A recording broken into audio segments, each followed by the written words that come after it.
Hello everyone. Today I will show you how to transfer money using the Desjardins mobile app.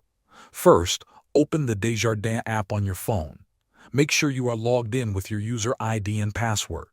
Once the app is open, look at the bottom menu. Tap on the option that says Transactions. This will take you to a new screen where you can see all your recent account activity. Next, look for the option to transfer funds. Tap on this option.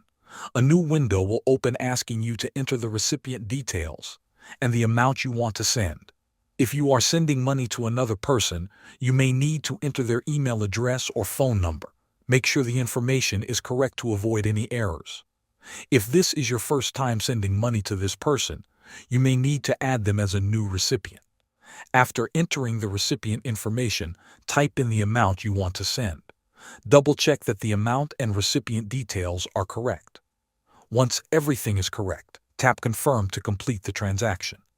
The app will process the transfer, and you may receive a confirmation message. Now you know how to transfer money using the Desjardins app. Thanks for watching.